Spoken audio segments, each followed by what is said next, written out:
Alpha Marcus Webb had survived 127 combat missions, 3 decades of classified operations, and enough firefights to fill a cemetery. He had stared down enemy combatants, defused bombs with seconds on the timer, and led men through hell itself. None of it prepared him for the moment he caught her scent on the wind, and his wolf roared to life for the first time in 32 years. "Mate!" The words slammed through his consciousness like a bullet through glass, immediate, undeniable, catastrophic. Marcus stood at the edge of Silver Pine territory, his worn duffel bag at his feet, and fought the overwhelming urge to shift and track that scent to its source. His hands clenched into fists, his canines lengthened despite his iron control. Every instinct he had spent decades mastering screamed at him to find her, claim her, mark her as his before any other alpha caught that devastating combination of honey and gunpowder. An omega who smelled like war. That should have been impossible. He forced himself to breathe through his mouth. Tactical assessment. Mission first. Personal complications second. He was 55 years old, retired from naval special warfare, returning to his birth pack after 3 decades away. He had not come back for romance, had not come back expecting his wolf to suddenly decide now was the time to recognize a mate bond. But fate, as always, cared nothing for his plans. The Silver Pine pack house appeared through the trees exactly as he remembered. Stone and timber construction that had weathered 3 generations, built by wolves who understood that strength meant endurance. But the territory felt different, weaker. The security gaps Marcus cataloged were extensive, 2 centuries where protocol demanded 4. The Western approach completely unguarded, sloppy, dangerous, the kind of vulnerabilities that got packs slaughtered. But underneath his tactical assessment, his wolf prowled and snarled. Mate close, find mate, protect mate, the primitive instincts that no amount of SEAL training could fully suppress. A young alpha guard stepped into his path, maybe 25, cocky, the kind who thought being born alpha meant automatic dominance. State your business. Marcus met his eyes, held the contact, let the younger wolf see exactly what kind of predator he was facing. 3 decades of combat missions and classified kills. The kind of alpha who did not need to posture because his presence spoke volumes. The young guard's bravado wavered. Good, he was learning. Marcus Webb, Silver Pine born, returning home. His voice was calm, level, completely at odds with the way his wolf was tearing at his control. An older beta approached. Recognition flickered across his weathered face. "Marcus? Marcus Webb? You were just a kid when you left." "Thomas Reyes, Ghost." Marcus allowed himself a small smile. One familiar face, one brother who had walked through fire and survived. "Took me long enough to figure out this was home." Ghost's expression was carefully neutral, but his eyes carried relief. "Come on. Let's get you processed before Derek makes this complicated." They walked toward the pack house together. Marcus's enhanced senses cataloged everything. Wind direction, sight lines, escape routes, old habits from years operating in hostile territory. And underneath it all, that scent, stronger now, closer. His omega was somewhere in this territory. Every step toward the pack house was a step toward her. His wolf approved, violently. "How bad is it?" Marcus asked quietly. "Worse than I told you." Ghost's voice dropped to operator frequency. "Black Fang has been probing our borders for 6 months. We have lost 7 warriors. Derek is in over his head. The pack is scared. 7 casualties in 6 months from probing attacks. That meant Black Fang was testing defenses, finding weaknesses, preparing for something bigger. But Marcus's tactical mind was fighting for dominance against his wolf's singular focus.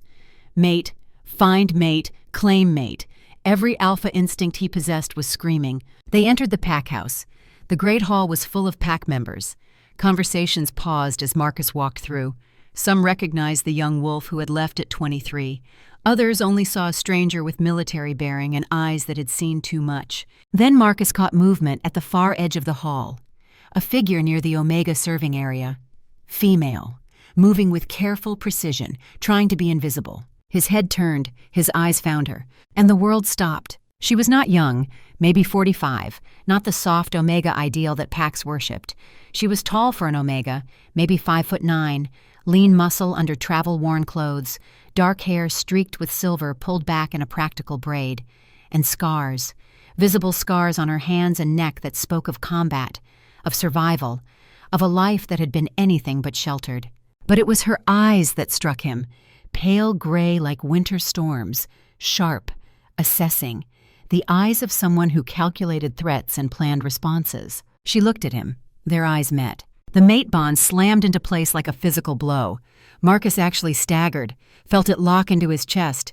His wolf surged. Mine, ours, protect, claim. Across the hall she froze. Her eyes went wide. One hand flew to her chest. She felt it too, the recognition, the pull.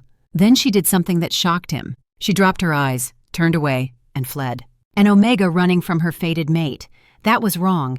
Instinct said Omegas submitted, accepted, welcomed their alpha's claim. This Omega ran. Marcus's feet moved before his brain engaged, following, tracking, his wolf in full hunting mode. She could not run, would not escape. The mate bond was absolute. Ghost caught his arm.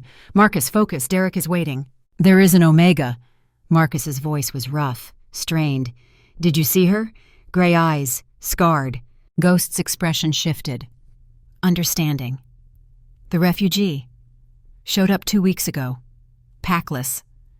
Derek granted her temporary shelter in exchange for service. Her name, Reyna Stone. Used to be Iron Ridge Pack before they were destroyed by Black Fang raid 10 years ago. She survived, been wandering ever since. Reyna Stone, his mate's name. Marcus committed it to memory, tasted it, let his wolf roll it around with possessive satisfaction. Marcus, Ghost's voice was firm, you need to see Derek first. Politics, protocol, then you can chase your Omega. My Omega, yes mine. But Ghost was right. Mission first. Secure his position in the pack, then claim what was his. They continued to Derek's office. Marcus forced his wolf down, locked it behind steel discipline, 32 years of training, of controlling instincts, of being human when the wolf wanted blood. He could control this, could wait, could be patient. His wolf disagreed, violently. Derek Crown sat behind a massive oak desk, 38 years old, conventionally handsome, the kind of alpha who had never been truly tested, who thought authority meant the same thing as leadership. Marcus Webb. Derek's tone was neutral, evaluating. You are alpha. Last time I checked, Marcus replied. And you have been gone for 32 years. Correct. Derek leaned back, assessing. Why come back now? This is my pack, my territory. I have earned the right to return. Earned how? By serving. 32 years Naval Special Warfare, SEAL Team 6, 127 missions. Came home when it was time. Derek's eyes narrowed. Interesting credentials, but we do not need military advisors. We have our own ways. Not offering advice unless requested, Marcus said evenly. Every word was effort. His wolf wanted to challenge, wanted to prove dominance, wanted to find his Omega and claim her properly. Control, discipline, strategy. You can stay, Derek decided. Alpha quarters are in the East Wing. You will follow pack protocols, contribute to pack welfare. He paused. And you will not interfere with my leadership. Understood. Marcus would agree to anything right now if it meant he could find Reyna. Talk to her. Understand why she ran. Understand why his Omega smelled like gunpowder and war. After the meeting, Ghost showed him to his quarters. Better than Omega housing. Private room, real bed, window overlooking the pack grounds. The refugee Omega, Marcus said the moment they were alone. Tell me about her. Ghost studied him. Mate bond? Yes. Hell of a timing. Tell me about her, Marcus repeated. His voice had gone alpha, commanding, not asking. Ghost recognized the tone, nodded. Reyna Stone was Iron Ridge before Black Fang destroyed them. She survived the raid that killed most of her pack. Been wandering territories for 10 years, living rough. Derek granted her shelter 2 weeks ago. She works in the kitchens, keeps her head down, does not talk much. Why is she packless for 10 years? Most Omegas find new packs immediately. Most Omegas are not her. Ghost's expression was complicated. Marcus, there are rumors about her past, about why she is scarred, about why she smells wrong for Omega. Wrong how? Like she has killed, like she has seen combat. Ghost met his eyes. Some say she is broken, that the raid broke something in her and she is not fully Omega anymore. Marcus's wolf snarled, rejected that completely. She was Omega, was mate, was his. Nothing broken about her. Where is she now? Probably in the Omega quarters, West Wing. Marcus, be careful. Derek does not like alphas claiming Omegas without his permission. And a refugee Omega. you would be expected to get approval. I do not need permission to claim my fated mate. Pack politics. Derek will make it complicated. Marcus said nothing, just waited until Ghost left. Then he moved. Tracking her was instinct. Following the scent trail she had left, honey and gunpowder, it led him through corridors, down to the west wing, to the Omega quarters. He found her in a small room, door open, packing her meager belongings into a worn pack. She looked up as he appeared in the doorway. Her gray eyes met his, steady, unflinching. "You should not be here, Alpha," she said. Her voice was low, controlled. "Omega quarters are restricted." "You are my mate," Marcus replied. Simple, factual. "I felt the bond, does not mean I accept it." That was not how this worked. Omegas did not reject mate bonds. The biology was too strong, the pull too powerful. "You felt it," he said, stepped into the room. She did not retreat, did not submit, just watched him with those storm-gray eyes. "You felt the recognition. Omega, you are mine. I belong to no one." Her hands were steady as she continued packing. "I am leaving, tonight, before this becomes complicated. You cannot run from a mate bond. Watch me." His wolf was furious, confused. Omegas submitted. Omegas welcomed their alpha. This Omega was rejecting him. Marcus forced himself to think, to use his tactical mind instead of his instincts. "Why?" he asked. "Why run?" She stopped packing, looked at him fully, and he saw it, the exhaustion, the bone-deep weariness of someone who had survived too much. "Because I have been claimed before, Alpha. I have been mated before, and I watched my mate die screaming while I could do nothing to save him." Her voice was flat, cold. "I will not do that again, will not bond, will not give fate another weapon to use against me."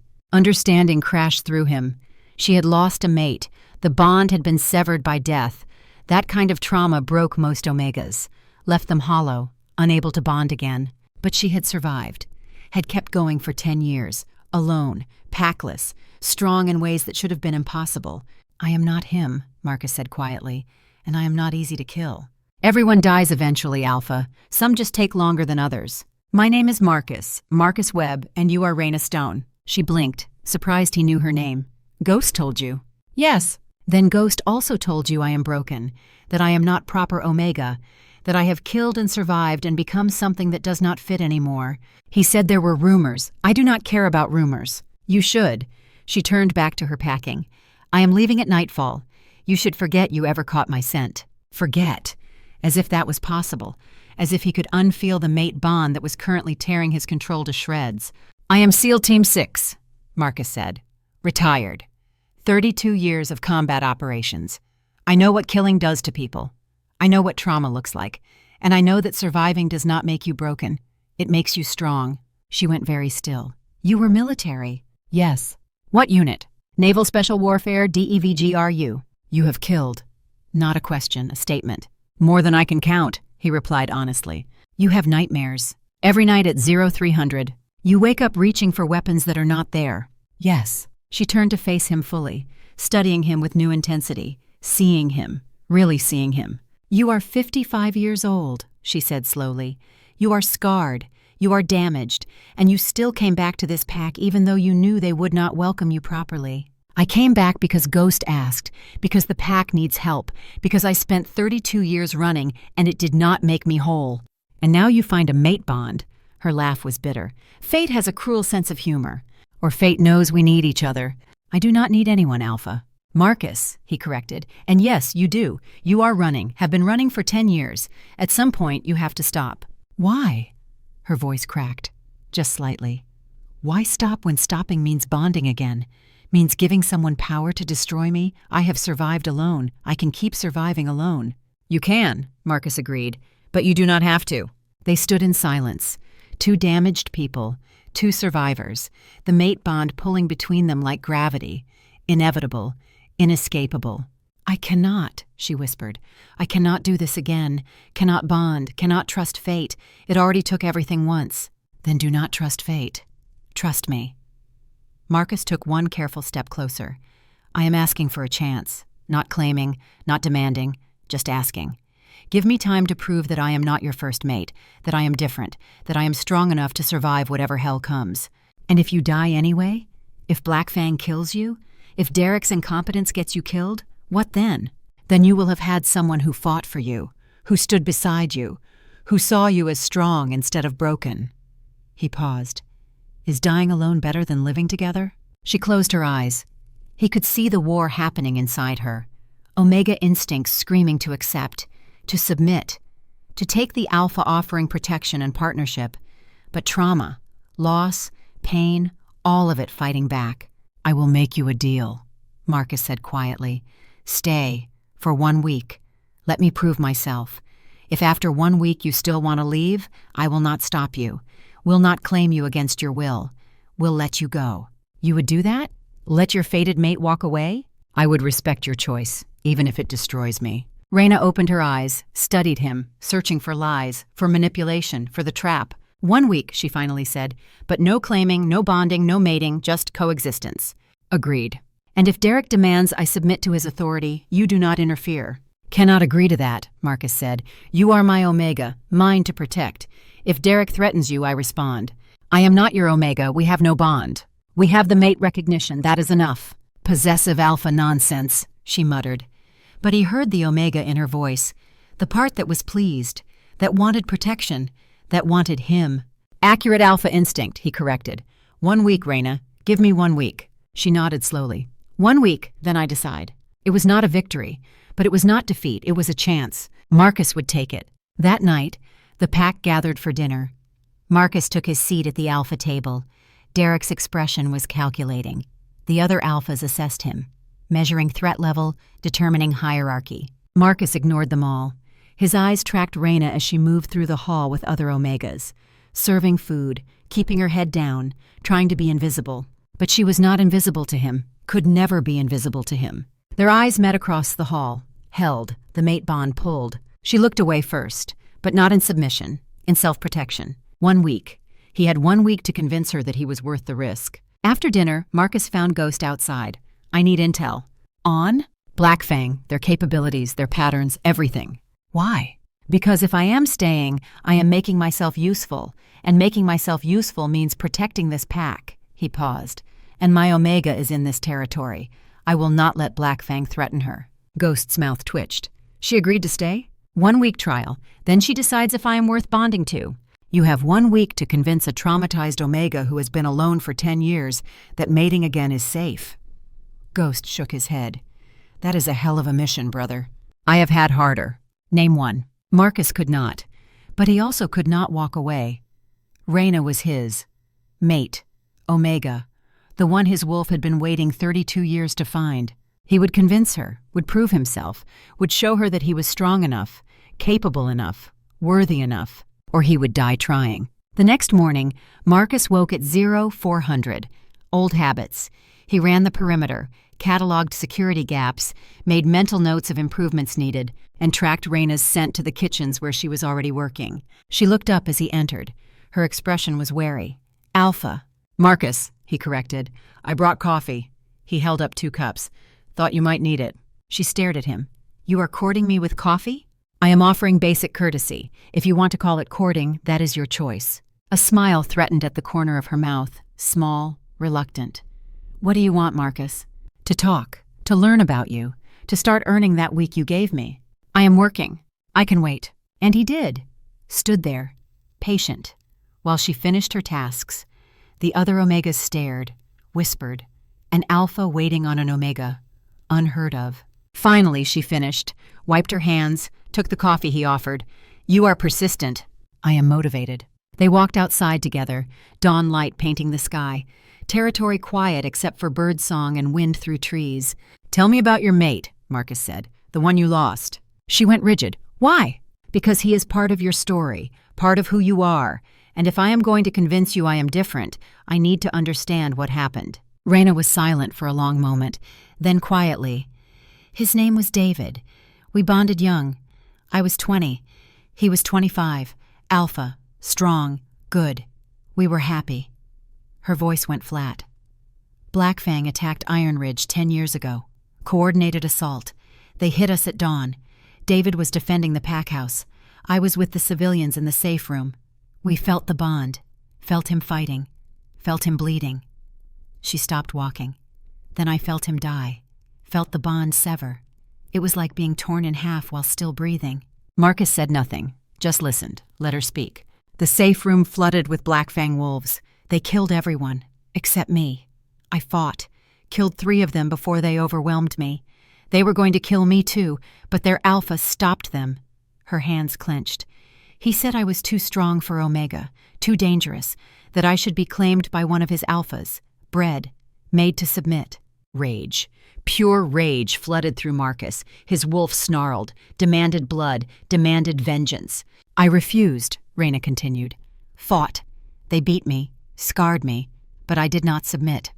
Finally, their alpha got bored, decided I was too much trouble. They left me to die in the ruins of my pack. But you survived. I survived, healed, then I hunted them. Marcus stopped walking, turned to face her.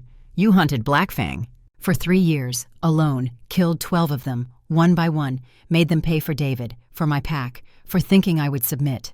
This Omega, his Omega, had spent 3 years conducting guerrilla warfare against the pack that destroyed hers, alone, scarred, driven by vengeance. You are magnificent, Marcus said. Simple truth. She laughed, bitter.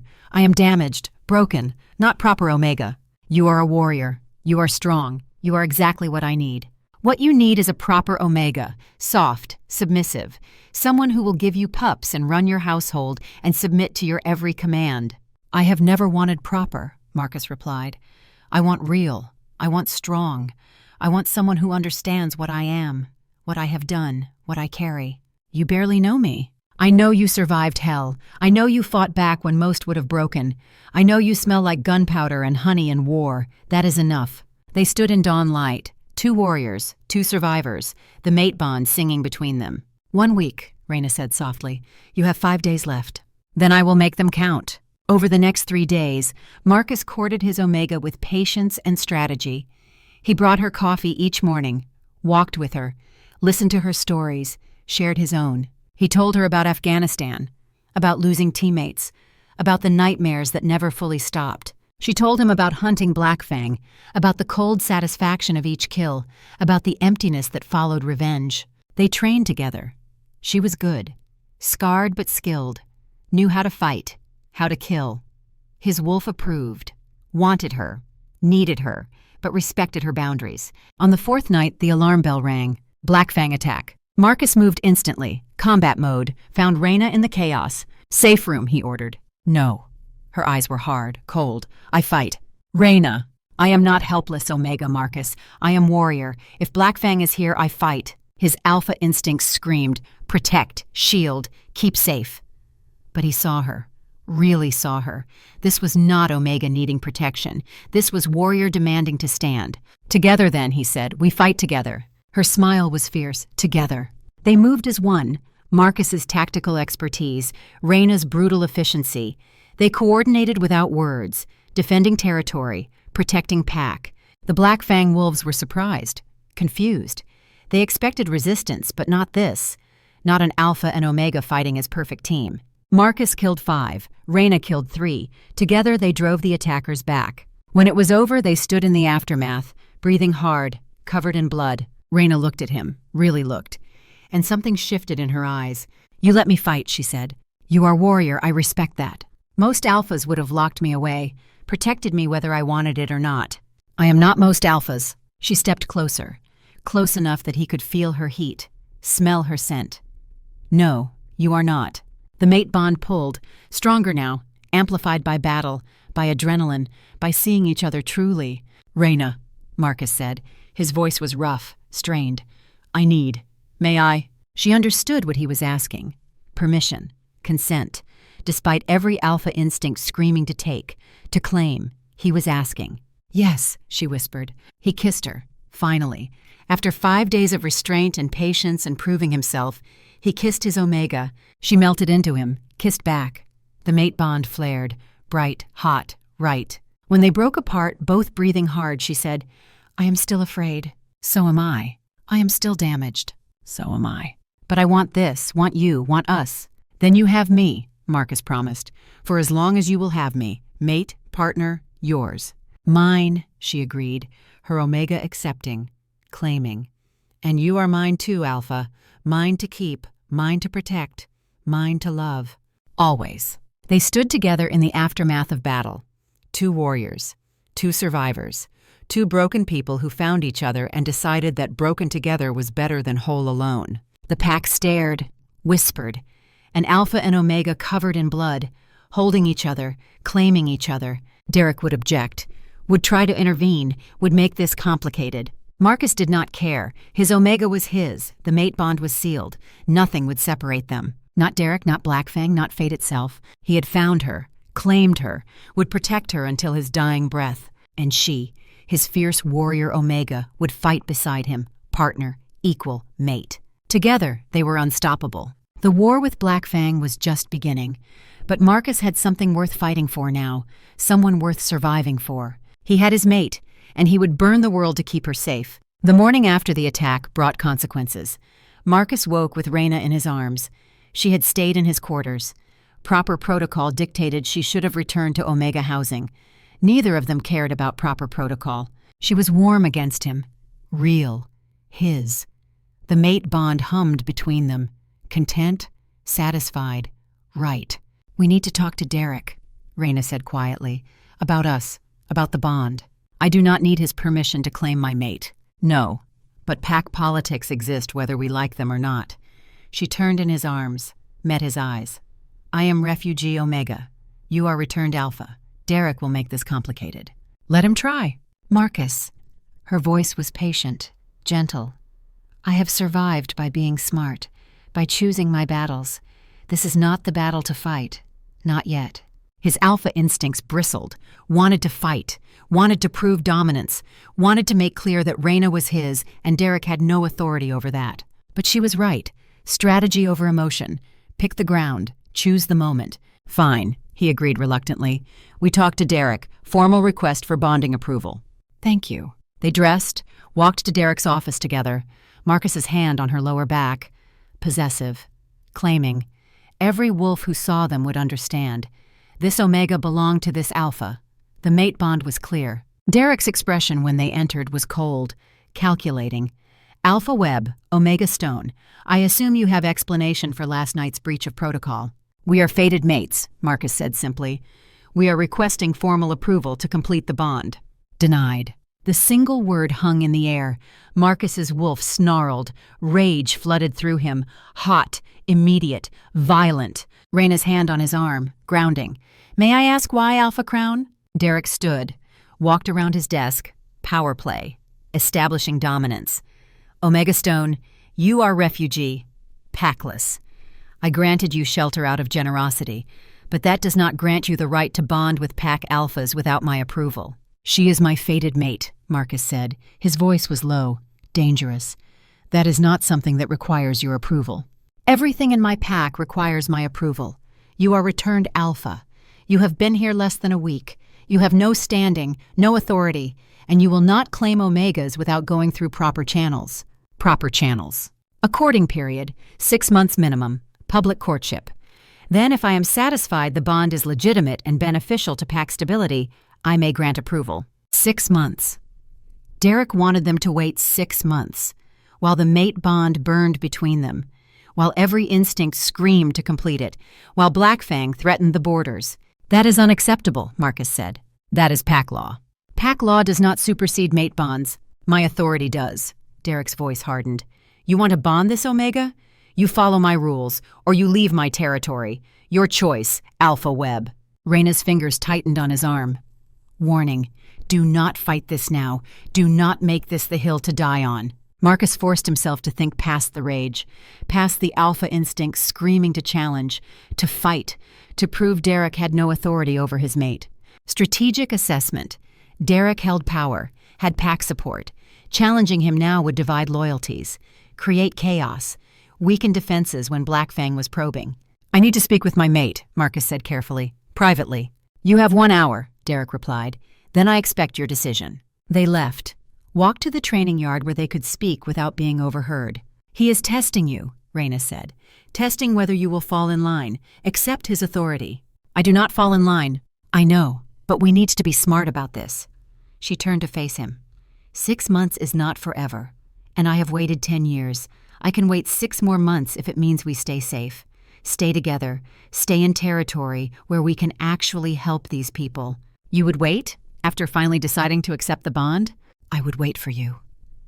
Her hand touched his face. Gentle. Marcus, I am Omega. I know submission. Not because I am weak, because sometimes submission is the smartest tactical choice.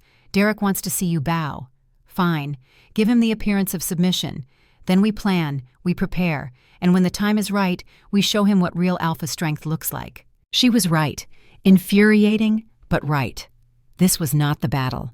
This was Derek establishing dominance over a new alpha, proving his authority. Let him have it, for now. 6 months, Marcus said, but I am courting you publicly, aggressively, claiming you in every way except the final bond. I would expect nothing less from my alpha. They returned to Derek's office. We accept your terms, Marcus said. 6 months public courtship, then bonding with your approval. Derek smiled, satisfied. Excellent. I am glad you understand how pack hierarchy functions, Alpha Webb. I understand perfectly, Marcus replied, the unspoken threat clear. I am playing by your rules now, but eventually, we play by mine. Over the next 2 weeks, Marcus courted Reyna with single-minded intensity. He brought her flowers from the forest, shared meals with her, walked with her every evening, made it clear to every wolf in the territory that she was his, claimed, protected, mate. The pack watched, whispered, some approved. Others muttered about refugee omegas and returned alphas disrupting tradition. Marcus did not care.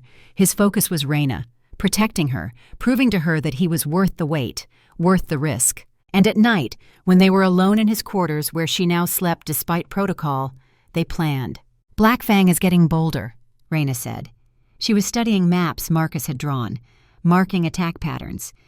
They are testing specifically, looking for weaknesses. They found plenty, Marcus replied. Derek's defensive positions are amateur hour. No overlapping fields of fire, gaps in sentry coverage. He is inviting attack. Can you fix it without Derek blocking you?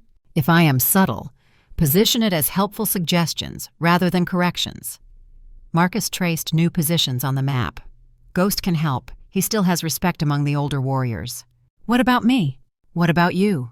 I can help. I know Black Fang tactics. I hunted them for 3 years. I know how they think, how they move. Marcus looked at his Omega, his fierce warrior mate. Derek would never allow Omega in tactical planning. Then do not tell Derek. Her smile was sharp, dangerous. Tell me what you need. I will find ways to help. Quietly, behind the scenes, the way Omegas have always held real power in packs. You are magnificent. I am practical. And I am not letting Black Fang kill you before we complete our bond. I have waited too long to lose another mate. They worked together through the night. Marcus's tactical expertise, Reyna's intimate knowledge of Black Fang. Together they built comprehensive defensive strategy. And when Ghost arrived the next morning, Marcus presented it as his own work, but gave credit to consultation with experienced sources. Ghost's eyes flicked to Reyna, understanding immediately. Your Omega is tactical asset. My Omega is many things, most of them classified. Ghost grinned. Derek has no idea what he has allowed into his territory. No, Marcus agreed, he does not. The defensive improvements went slowly. Derek resisted, questioned. But Ghost supported Marcus. Other veterans remembered him, respected his SEAL credentials. Gradually, territory became more secure.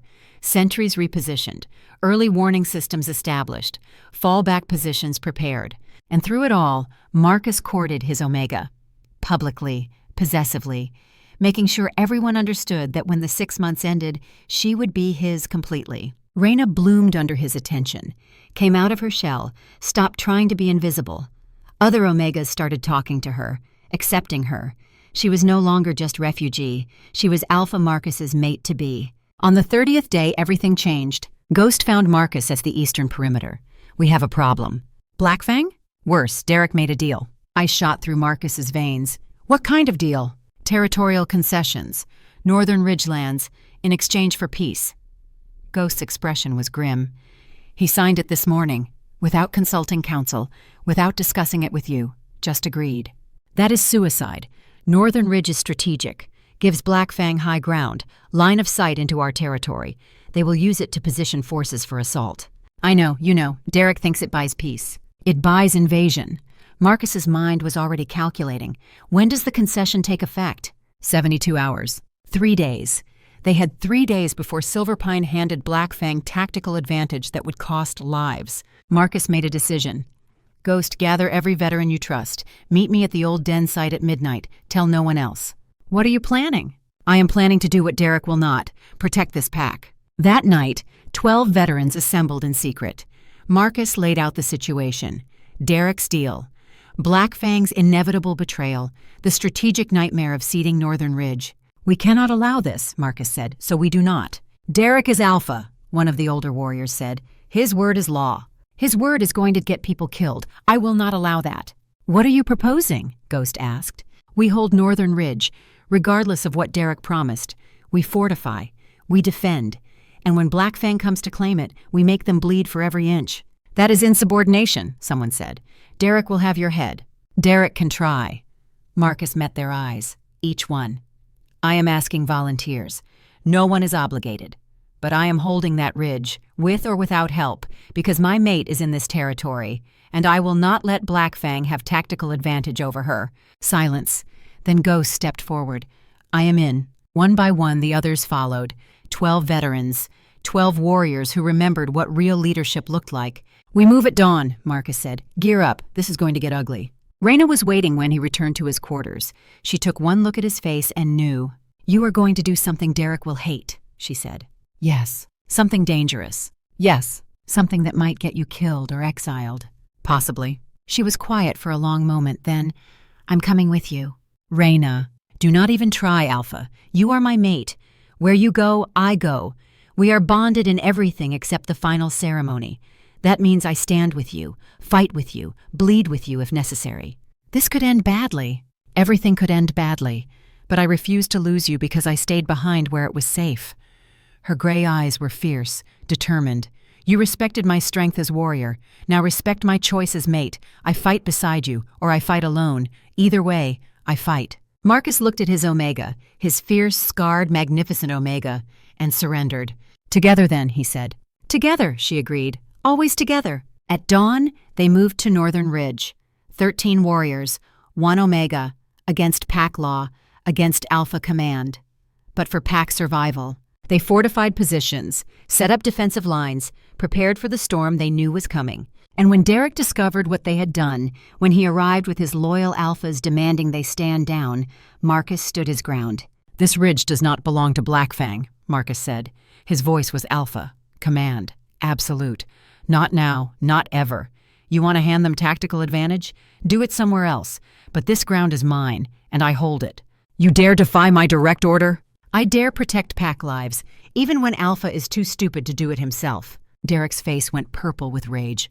You are exile. You and anyone who stands with you, banished from Silverpine territory. You have 1 hour to leave. We are not leaving, Ghost said, stepping forward, standing beside Marcus. We are holding this position. Then you are all exiled. Fine, Marcus replied. Exile us.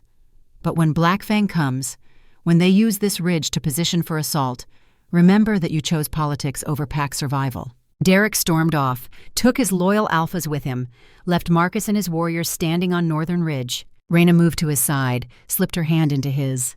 Well, she said dryly, that went well. Despite everything, Marcus laughed. Could have been worse. How? He could have tried to fight. He is not that stupid. No, just stupid enough to trade lives for temporary peace. They held the ridge. Day became night. Night became day. The exiled warriors. The Omega who refused to leave her mate. And on the third day, exactly as Marcus predicted, Black Fang came. Not to claim the ridge Derek had promised, but to assault it, because they never intended peace. Just wanted Silverpine weakened, vulnerable. The battle was fierce, brutal. But Marcus's warriors held, fought with precision and discipline, turned Black Fang assault into slaughter. And when it was over, when Black Fang retreated with heavy casualties, Derek had to admit the truth. Marcus had been right. Derek had been wrong. And the Pack had survived because one Alpha refused to follow stupid orders. The exile was quietly rescinded. Marcus and his warriors were welcomed back. But everything had changed. Derek's authority was broken, Marcus's leadership was proven, and the Pack understood who they should really be following. The war was just beginning. But Marcus had his mate, had his warriors, had proven himself. And in 5 months and 3 weeks, when the courting period ended, he would complete the bond with Reyna. Make her his in every way, mate, partner, wife. Together they would face whatever came, Black Fang, Derek, fate itself. Because they were strong separately, but together they were unstoppable. The morning of day 45 began like any other. Marcus woke at 0400, Reyna warm and sleeping beside him. They had been courting for 2 weeks since the exile was rescinded. Public, visible. Every wolf in Silverpine understanding that this Omega belonged to this Alpha. But the bond remained incomplete.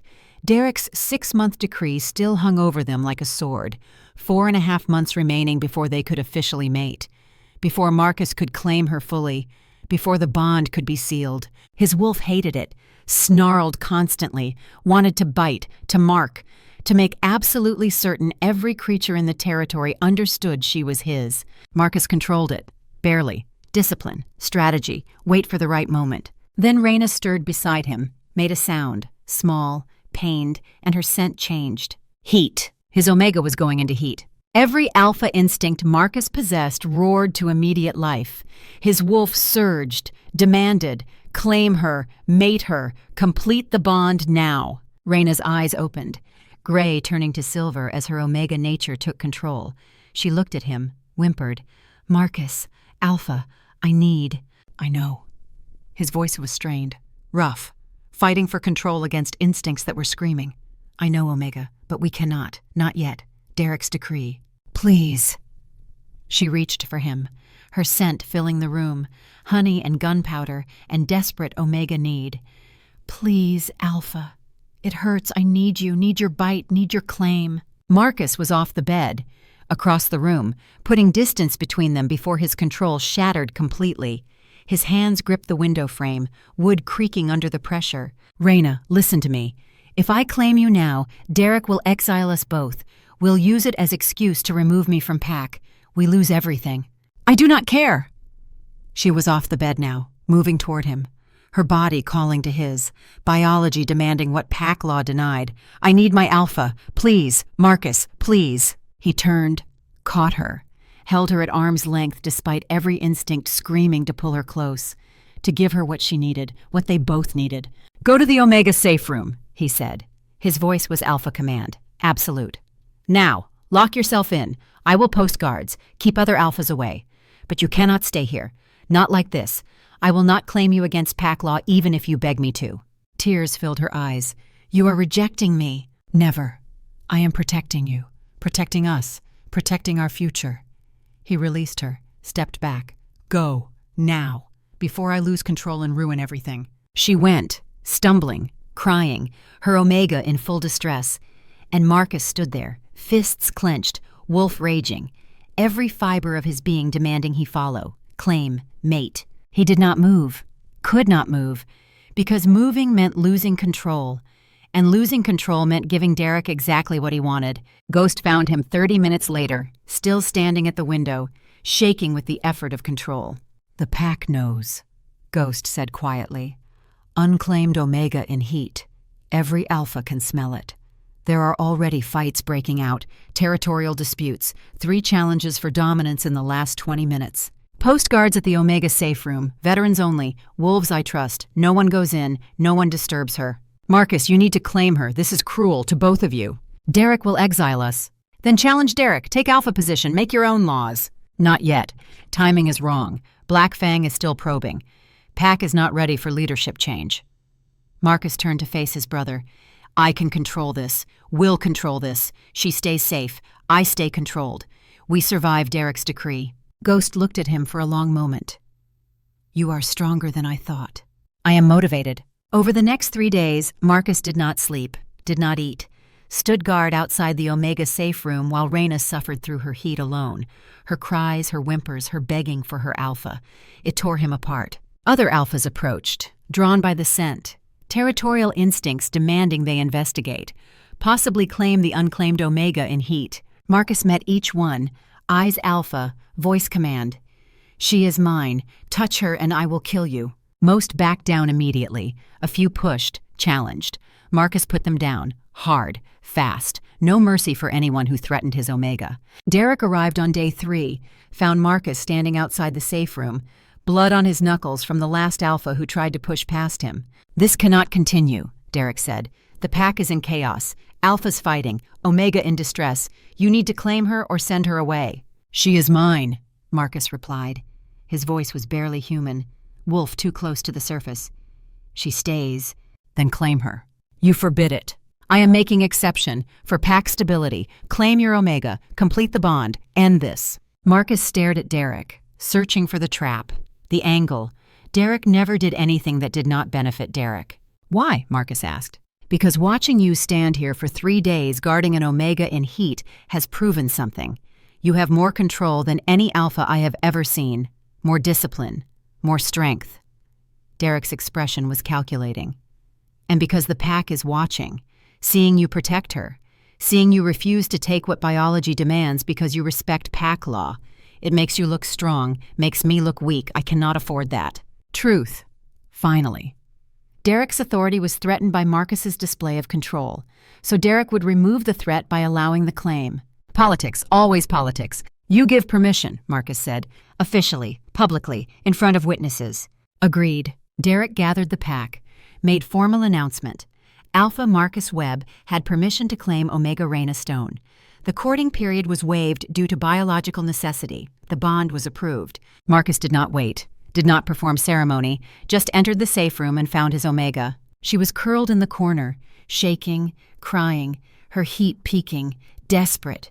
When she saw him, relief flooded her face. "Alpha, you came. I thought you left me." "Never." He crossed to her, gathered her into his arms. "I am here, Omega. I am here." "Please, I cannot." "I know, I have permission now. Derek approved. I can claim you properly." She looked up at him, gray eyes silver with heat. "Then claim me, Alpha. Make me yours. Complete the bond, please." He kissed her. Finally. After 3 days of restraint and control and discipline, he kissed his Omega. She melted into him, returned the kiss, desperate, needy, her Omega demanding her Alpha's claim. Marcus's control shattered. 3 days of holding back, of denying instinct, of fighting biology. It broke like a dam. He claimed her. Thoroughly. Completely. Every touch, every kiss, every moment designed to ease her heat, to give her what she needed, to satisfy the Omega calling for her Alpha. And when the moment came, when she was ready, when she begged him, he bit. His teeth sank into the junction of her neck and shoulder. The claiming bite. The mark that would tell every wolf in existence that this Omega belonged to this Alpha. The bond snapped into place. Complete, absolute. No longer just recognition. Full mating bond. Her wolf to his wolf. Her soul to his soul. Connected in ways that went beyond physical, beyond biological, beyond anything Marcus had ever experienced. He felt her. Inside him. Part of him. Her emotions. Her needs. Her love. All of it flooding through the bond, and she felt him. His protection, his possessiveness, his absolute devotion, his Omega, his mate, his wife in every way that mattered. When they finally collapsed together, exhausted, satisfied, bonded, Reyna touched the bite mark on her neck, fresh, raw, perfect. "I am yours," she whispered. "Always were," Marcus replied. "From the moment I caught your scent. Mine. My Omega, my mate." "Your wife?" "Yes." He pulled her closer, possessive, satisfied. "My wife." They slept. The first real sleep either had managed in 3 days. Wrapped around each other.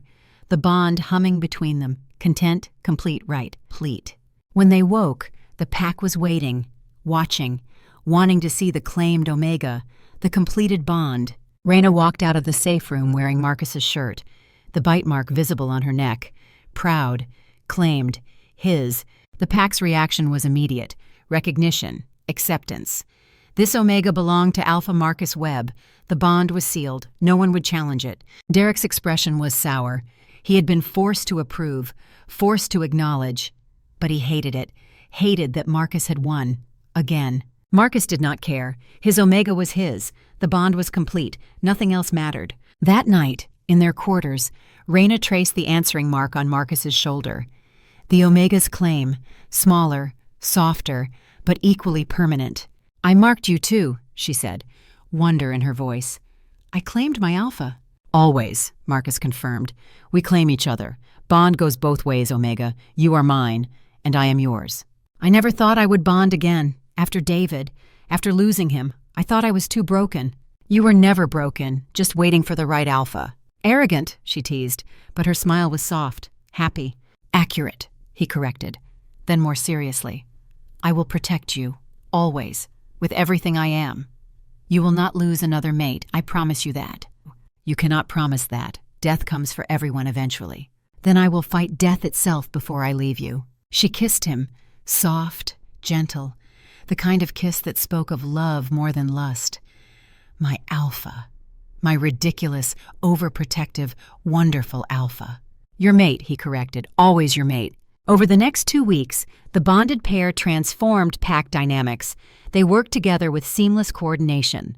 Marcus's tactical expertise, Reyna's intelligence on Black Fang. Combined, they were devastating. Ghost approached them on day 60 with new intelligence. Black Fang supply convoy, moving through the Western Valley, lightly guarded. If we hit it, we cripple their forward operations. "How many guards?" Marcus asked. 8, maybe 10. "When?" "Tomorrow night. They move under cover of darkness, think they are safe." Marcus looked at Reyna. Through the bond, he felt her tactical mind already calculating. "What do you think, Omega?" She smiled, sharp, dangerous. "I think we remind Black Fang why they should fear Silverpine."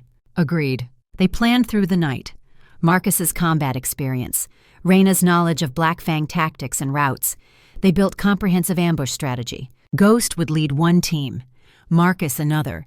Reyna would coordinate from overwatch position, provide intelligence, call targets, be the tactical mind while Marcus executed. Derek tried to interfere. "This is too risky. We should wait. Observe. Gather more intelligence." "No," Marcus said simply. "We strike, now, while they are vulnerable." "I am Alpha. I decide when we strike." "You are Alpha who ceded Northern Ridge and nearly got Pac killed.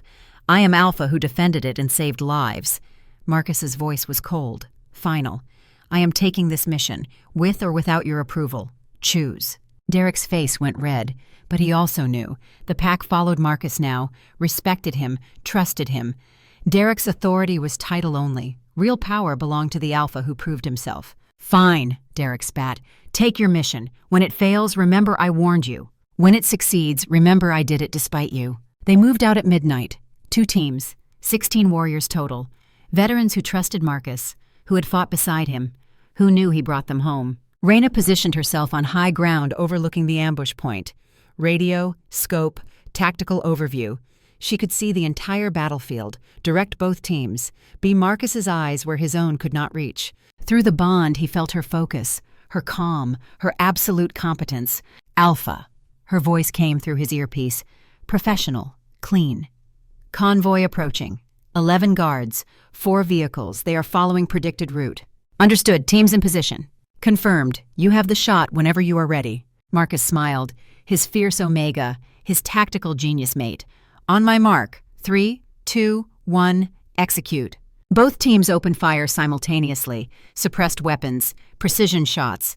The Black Fang guards went down before they understood what was happening. 4 vehicles disabled, supplies captured, intelligence documents secured, 11 hostiles eliminated, 0 Silverpine casualties. The entire operation took 6 minutes. "Clean sweep," Reyna's voice in his ear. Pride, satisfaction. "Exfil route clear. Well done, Alpha." "Well done yourself, Omega. Could not have done it without your eyes." Through the bond, he felt her pleasure, her satisfaction at his praise, Omega responding to Alpha's approval. Biology and love mixing in ways that made the bond stronger. They returned to Silverpine with captured supplies and intelligence, proof that Black Fang could be beaten, that coordinated tactics worked, that Marcus knew what he was doing. The pack celebrated. First major victory against Black Fang. First operation with 0 casualties. First proof that they could win this war. Derek tried to take credit. "My strategic planning made this possible." Ghost shut him down. "Your strategic planning involved surrendering Northern Ridge. Marcus's planning involved winning. Know the difference." The pack laughed. Derek's authority crumbled further, and Marcus solidified his position as the Alpha they actually followed. That night, Marcus and Reyna celebrated privately. in their quarters, in their bed, the bond singing between them. "We are good together," Reyna said, curled against him, safe, content. "You trust my tactical mind. I trust your execution. We balance each other." "We do," Marcus agreed. "My fierce Omega, my brilliant mate." "Your wife?" "Yes, my wife." He kissed her forehead, possessive, protective. "And in a few years, mother of my children." She stiffened slightly. "You want pups?" "Eventually, when the war is over, when Black Fang is defeated, when I can keep you both safe." He pulled her closer. "But only if you want them. I will not pressure you, will not demand. Your choice, Omega." "I want them," she admitted quietly. "Want to give you strong pups. Want to prove I am not broken, that I can bond and mate and have the family I thought I lost forever. You are not broken. You are perfect. And when the time comes, when we are both ready, I will give you as many pups as you want." "One at a time, Alpha," she said dryly. "Let us start with one." "Two," he countered. "Twins run in my family." "Of course they do." But she was smiling, happy, planning a future she thought she would never have. Through the bond, Marcus felt her love, her trust, her absolute certainty that he would protect her, keep her safe, give her the life she deserved. And he would burn the world, would fight fate itself, would do whatever it took to keep his Omega safe and happy in his. Over the next month, they conducted 4 more operations, each one successful, each one 0 casualties, each one proving that Marcus's tactical approach worked, that coordinating with his Omega's intelligence made them unstoppable. Black Fang started pulling back, reinforcing, getting defensive. They had learned. Silver Pine was dangerous now, not the easy target Derek had made them. And at the center of it all, a bonded pair, Alpha and Omega, warrior and tactical genius, mates who fought together, who trusted each other completely, who were stronger together than either could be alone. The pack watched, understood. This was what fated mates looked like. This was the power of true bonding. This was why the moon goddess brought Alphas and Omegas together. Not domination, not submission, partnership, balance, strength multiplied by trust. Derek hated it, resented it, but could do nothing about it. His authority was gone, his credibility destroyed. The pack followed Marcus now, waited for Marcus to make the move, to challenge, to take what everyone knew he deserved. Alpha position, official leadership, recognition of what was already reality. But Marcus waited, patient, strategic. The right moment had not arrived yet. Black Fang was still threat. Pack was still rebuilding. Timing mattered. And he had something Derek did not. Something more valuable than title or position or official authority. He had his Omega, his mate, his wife, his partner in every way that mattered. And through their bond, through their connection, they were building something Derek could never understand. They were building a future, together, unstoppable, eternal. On day 90, Reyna woke with morning sickness. Marcus held her hair, brought her water, felt through the bond her confusion, her shock, her dawning realization. "I am pregnant," she whispered. "Alpha, I am pregnant." And Marcus, fierce warrior, decorated SEAL, Alpha who had survived 127 combat missions, dropped to his knees in front of his Omega and pressed his forehead to her still flat stomach. "My pup," he said, voice rough with emotion. "My Omega carrying my pup." "Pups," she corrected. Through the bond, she felt his wolf's absolute primal satisfaction. "I can feel it. 2 twins. You were right. I am always right." "Arrogant Alpha. You're arrogant Alpha." "Yes." She ran her fingers through his hair, gentle, loving. "My Alpha, father of my children, my mate, my everything." He stood, gathered her into his arms, held her close, protective, possessive, devoted. "I will keep you safe," he promised. "You and our pups. Nothing will touch you. Nothing will harm you. I swear it." "I know," she said simply. "You are my Alpha, my protector, my love. I trust you completely." And through the bond, Marcus felt her absolute certainty, her complete faith, her total trust. His Omega, his mate, his wife, mother of his children. He had come to Silver Pine expecting to die, to use his final years protecting a pack that did not want him. Instead, he found her, found purpose, found love, found reasons to live that went beyond duty or obligation or survival. He found home, not in territory, not in pack, but in the Omega who looked at him like he was worth fighting for, worth living for, worth building a future with. And he would protect that, would defend it, would destroy anyone who threatened his mate or his pups or the life they were building together. Because Marcus Webb was alpha, was warrior, was mate, was father-to-be, and nothing, not Black Fang, not Derek, not fate itself, would take that from him. He had fought too hard, survived too much, suffered too long. This was his, she was his, their future was his, and he would burn the world to keep it safe. The war was coming, Marcus could feel it.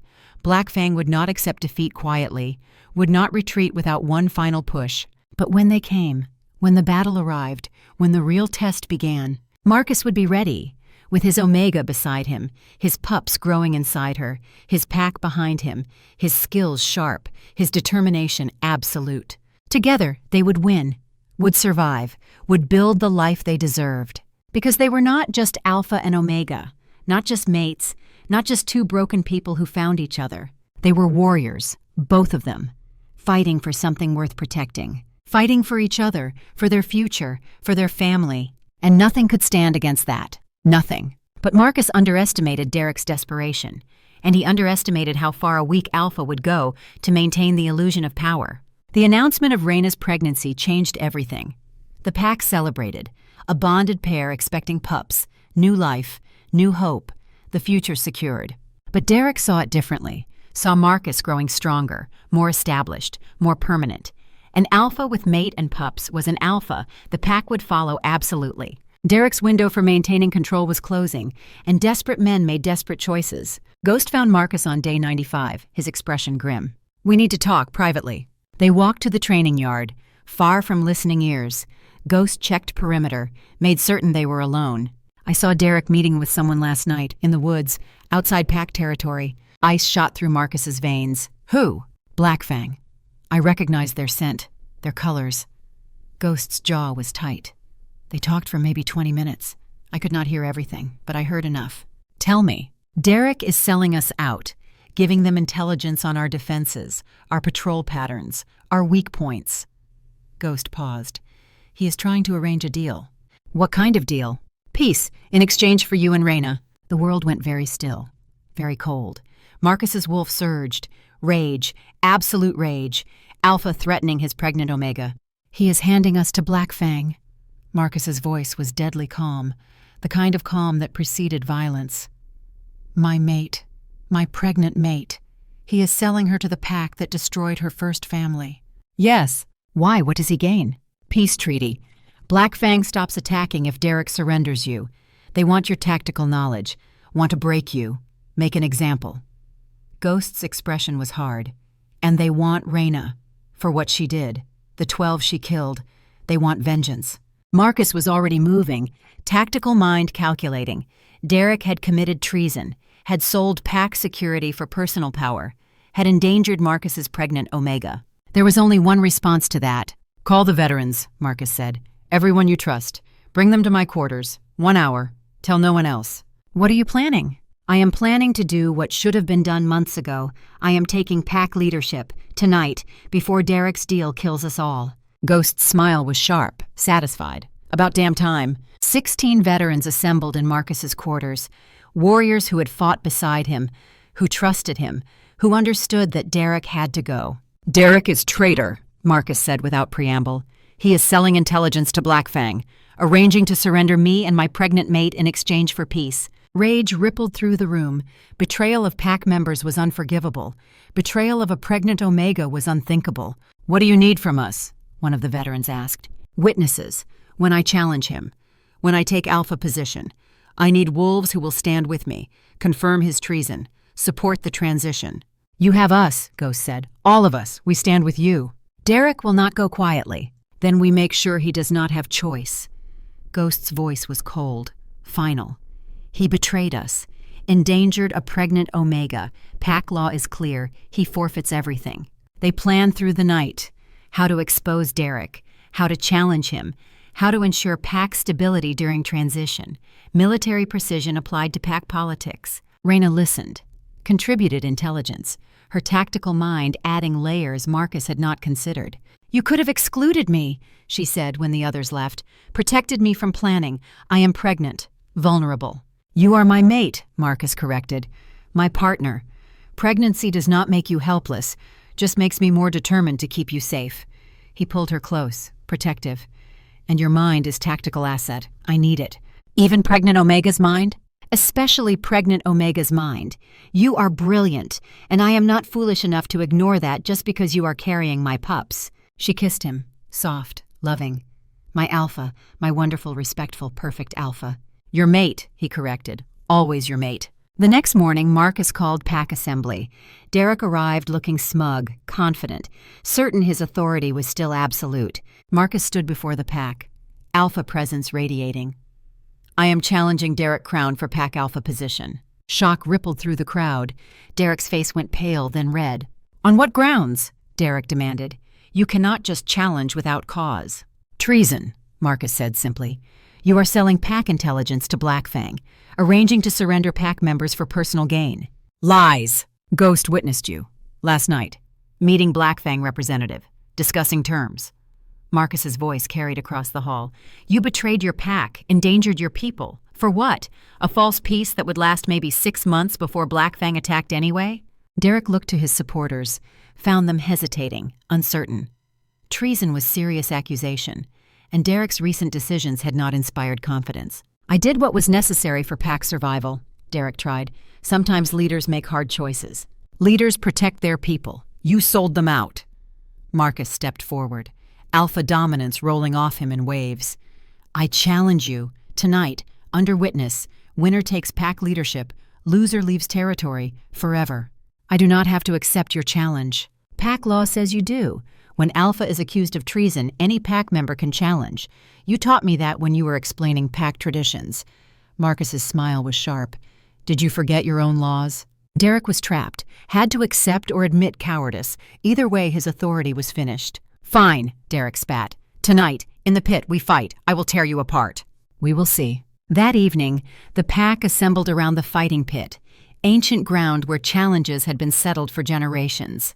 Alphas fought, winner led, loser submitted or died. Marcus stripped to waist, scars visible, evidence of 32 years surviving combat, his wolf close to surface, ready. Derek did the same, younger, unscared, confident in his alpha strength. They circled each other, the pack watching, silent, witnesses to change. Derek attacked first, fast, strong, alpha strength and rage. Marcus sidestepped.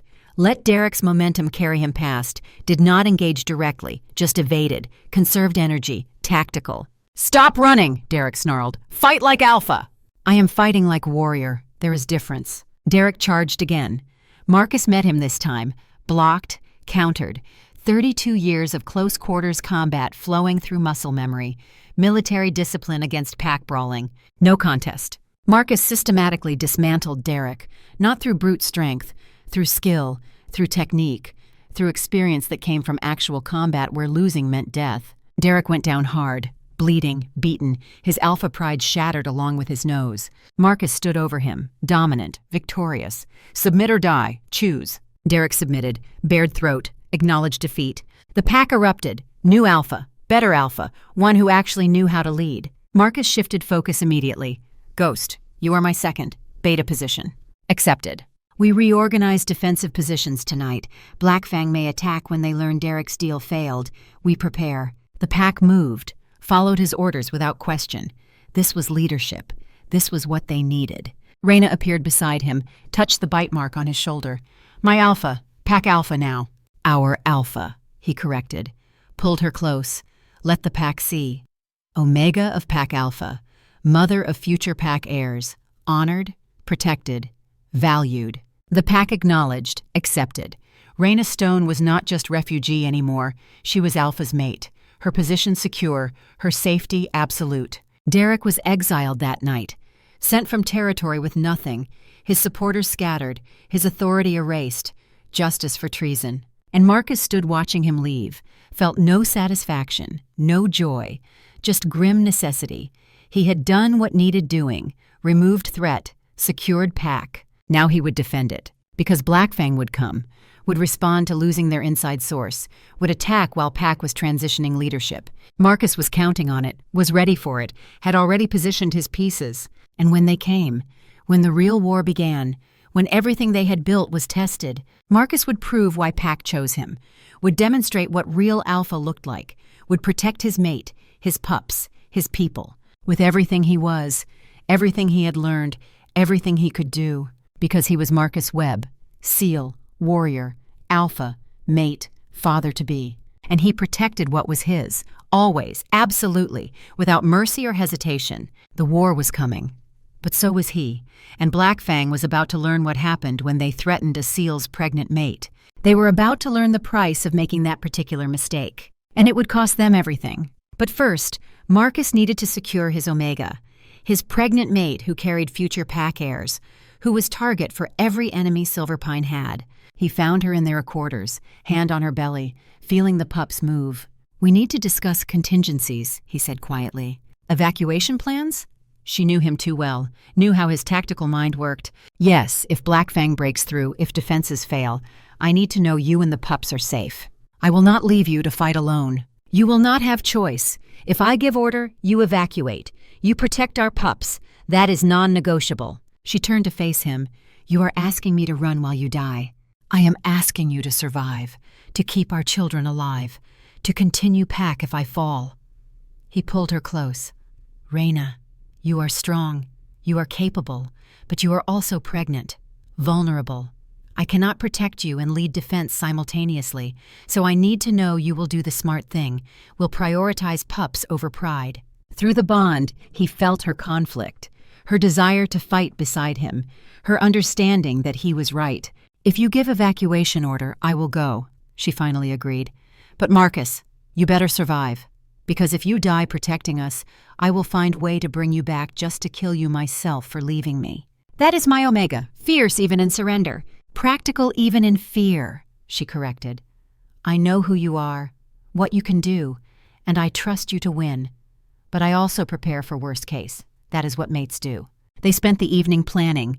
Evacuation routes, safe houses, communication protocols, everything needed if Silverpine fell.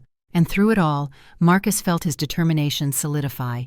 He would not fall, would not let Black Fang win, would not leave his pregnant mate to face world alone. He would win, or he would take so many enemies with him that victory meant nothing. That was promise, to his Omega, to his pups, to himself. Win, survive, protect family. Everything else was details. The next 3 days were tense preparation. Marcus drilled warriors relentlessly, every position memorized, every response automatic. Professional military discipline applied to Pack defense. Reyna coordinated from safe distance, her tactical mind invaluable. But Marcus insisted she minimize exposure. Pregnant Omegas did not belong on front lines. She argued. Of course she argued. His fierce Omega never made anything easy. "I am pregnant, not helpless," she said for the 100th time. "You are pregnant, and therefore valuable beyond measure," he countered. "You carry future Pack heirs. That makes you strategic asset that must be protected. You are treating me like fragile thing. I am treating you like what you are. Most important person in my life, mother of my children, my mate, my everything." He pulled her close, careful of her belly. "Reyna, I need you safe, not because I think you are weak, because I cannot fight effectively if I am worried about you. So please, for me, for our pups, stay in protected positions." Through the bond, she felt his sincerity, his fear, his desperate need to keep her alive. "Fine," she conceded, "but I contribute tactically. I coordinate. I am not sidelined completely." "Agreed. Your mind is weapon. We use it, but safely." They compromised. She would be in Overwatch, protected, away from direct combat, but still contributing, still valuable, still his partner. That night, lying together, hands on her belly feeling pups kick, they talked about future. "After this war," Reyna said quietly, "after Black Fang is defeated, what then? We build, we grow Pack, we raise our pups in peace. You think we will have peace? I will make certain of it. We'll eliminate every threat, secure every border, create territory so strong no one dares attack. My fierce alpha, always protecting. Your alpha who learned that survival is not enough. Must create life worth surviving for." He kissed her forehead. "You taught me that. You and these pups. You gave me reasons beyond duty." "I love you," she whispered. "I love you, my Omega, my mate, my heart." Through bond, they shared more than words, shared emotions, fears, hopes, absolute trust that whatever came, they would face together. And in quiet darkness, with his hand on her belly and her scent surrounding him, Marcus made silent vow. He would win coming battle, would destroy Blackfang, would protect his family, or he would die trying. Because some things were worth any cost, and his Omega, his pups, his future with them topped that list.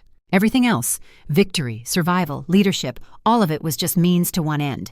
Keeping them safe, keeping them happy, keeping them his. And he would. Whatever it took, however long it lasted, whatever he had to sacrifice, his family would survive, would thrive, would have the life they deserved. That was promise. To Reyna, to himself, to the pups who kicked beneath his palm. And Marcus Webb never broke promises. Never. Day 96. Marcus woke to his Omega's scent and the knowledge that war was hours away. Ghost's intelligence was clear. Blackfang was mobilizing, 200 warriors, full assault force, coming for Silverpine because Derek's betrayal had been exposed and they wanted blood. Specifically, they wanted Marcus's blood, and Reyna's. Marcus lay still for a moment, felt his mate's warmth against him, felt through the bond her sleeping contentment, felt the tiny sparks of life in her belly. His pups, growing, thriving, worth protecting, worth fighting for, worth dying for if necessary. But he did not plan to die, plan to win, plan to destroy Blackfang so completely they never threatened his family again. He slipped from bed carefully. Let Reyna sleep. She needed rest. The pregnancy was exhausting her despite her Omega strength, and what was coming would be hard enough without her being tired. Ghost met him in the tactical room, maps spread across tables, defensive positions marked. Every veteran Marcus trusted assembled and ready. Blackfang crosses the border at dawn, Ghost said without preamble. 200 strong. They are not being subtle. This is total war. Good, Marcus replied. Subtlety is overrated. Let them come in force. Makes them easier to kill in bulk. We have 80 warriors, less than half their numbers. We have defensive positions, high ground, prepared kill zones, and we have me. Marcus's smile was cold, dangerous. They have numbers, we have tactics. I will take tactics over numbers every time. They reviewed the plan, every warrior positioned, every field of fire calculated, every contingency addressed. This was not pack brawling, this was professional warfare. Military precision against pack aggression. Blackfang would break against Silverpine defenses like waves against stone. Reyna appeared in the doorway, already dressed, already armed, determination written across her face. No, Marcus said immediately. You are pregnant. You stay in safe room, away from combat. I am pregnant, not helpless, and I am going to overwatch position, providing tactical coordination, like we planned. That was before you were carrying my pups. Our pups, she corrected. And they will be fine. I will be fine. You need my eyes, my tactical mind, my intelligence on Blackfang patterns. She met his gaze, steady, unflinching. I am not hiding while you fight, Alpha. I am your mate, your partner. I stand with you, always. Through the bond, Marcus felt her determination, her absolute refusal to be sidelined, her need to contribute, to protect her pack, their pack. And he realized she was right. He did need her, not just as Omega to protect, but as tactical asset, as partner, as equal. Overwatch only, he conceded. You stay on high ground, away from direct combat. First sign of danger, you retreat to safe room, non-negotiable. Agreed. They positioned as dawn approached. Marcus with the main defensive line, Ghost leading secondary positions, veterans at key points, every wolf exactly where they needed to be. And Reyna, on high ground, radio, scope, tactical overview, his eyes where his could not reach. Through the bond, he felt her focus, her calm, her absolute competence. Alpha, her voice in his ear. Blackfang approaching, 200 confirmed. They are spreading wide, trying to flank. Let them spread, thins their density, makes them vulnerable. Agreed. They have Alpha at center, big, scarred, I recognize him. Marcus heard the hatred in her voice, the recognition. Who? Thorn. Alpha who destroyed Iron Ridge, who killed David, who ordered me claimed and bred. Her voice went cold. He is mine, Marcus. When this ends, he is mine. He is ours, Omega. We take him together. Together, she agreed. Blackfang hit the outer perimeter at 0600. Fast, aggressive, standard pack assault, overwhelming force applied to single point. Marcus's defenses held. Elevated positions, interlocking fire, controlled kills. Black Fang wolves died before they understood they were walking into professionally designed kill zones. "They are adapting," Reyna reported. "Pulling back, regrouping. Thorn is directing them, trying different approach." "Where?" "Western flank. They think it is weak." It was not weak. It was bait.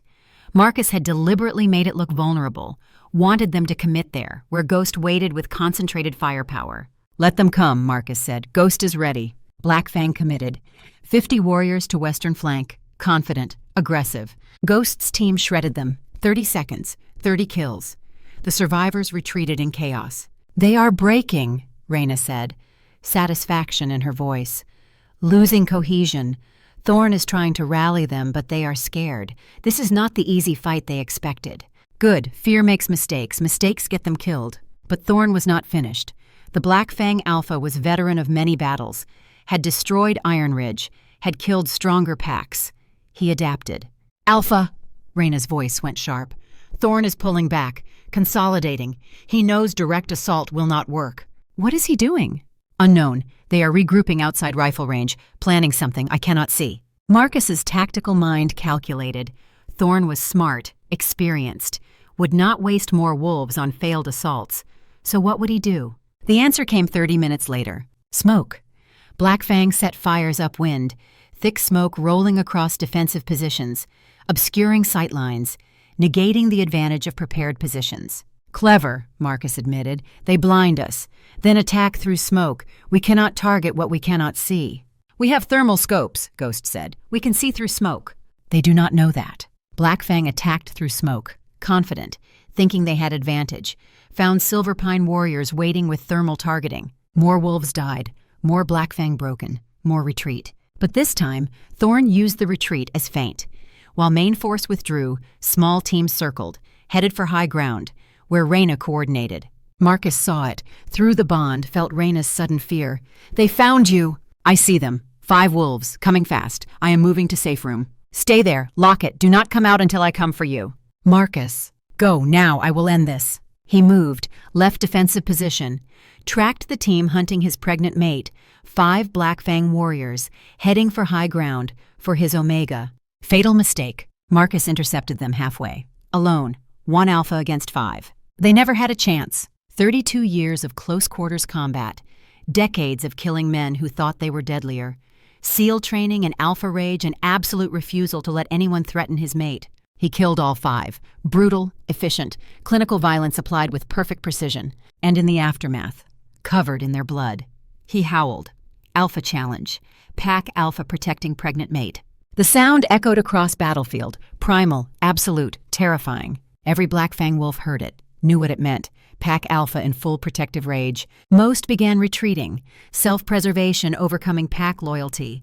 Only fools fought enraged alpha protecting pregnant mate. Thorn heard it too, and instead of retreating, he advanced, responding to challenge, alpha to alpha, final battle. They met in open ground, both alphas, both scarred, both willing to die rather than submit. "You killed my wolves," Thorn said, "destroyed my alliance with Derek, made me look weak." "You threatened my pregnant mate," Marcus replied. "You signed your death warrant. She was supposed to be mine. When we broke Iron Ridge, I wanted her, strong Omega, would have given me strong pups. She is mine, and you are dead. You just do not know it yet." They fought, alpha strength against alpha skill. Thorn was strong, experienced, brutal. Marcus was stronger, more experienced, more brutal, and fighting for something Thorn could not understand. Love, partnership, future. The fight was not close. Marcus systematically destroyed Thorn. Every technique, every skill. 32 years of surviving impossible odds applied to pack combat. Thorn went down bleeding, defeated, broken. "Submit," Marcus commanded, "or die." "Never, I am Black Fang Alpha, I do not submit." "Then you die." Marcus killed him. Final, absolute. Alpha protecting pack, protecting mate, protecting future. When it was done, when Thorn lay dead at his feet, Marcus howled again. Victory, dominance, warning to anyone who might threaten his family. The remaining Black Fang wolves scattered, broken, their alpha dead, their assault failed, pack cohesion shattered. Silver Pine warriors pursued, not for vengeance, for security, ensuring Black Fang would not regroup, not threaten them again. By noon it was over. 200 Black Fang came. 73 survived to retreat. The rest lay dead in Silverpine territory. Silverpine casualties, 12 wounded, 3 killed. Tragic. But compared to what Derek's incompetence would have cost, victory. Marcus went immediately to the safe room, found Reyna waiting. Safe, whole, exactly where he left her. She ran to him, threw herself into his arms. He caught her, held her, felt through the bond her relief, her love, her absolute trust. "I knew you would come," she whispered. "Knew you would protect us." "Always," he promised. "You and our pups, always protected, always safe." That night, the pack celebrated. Victory, survival, future secured, Black Fang broken, threat eliminated. But Marcus did not celebrate. He mourned the 3 who died, honored their sacrifice, made certain their families were cared for. Leaders felt losses, even in victory, especially in victory. Ghost found him at the memorial. "You did what you had to. Saved the pack. 3 dead versus what Derek would have cost us. You know the math. Knowing math does not make it hurt less. No, but it makes it necessary." Ghost paused. "You are good alpha, Marcus. Best we have had. Pack knows it, respects it.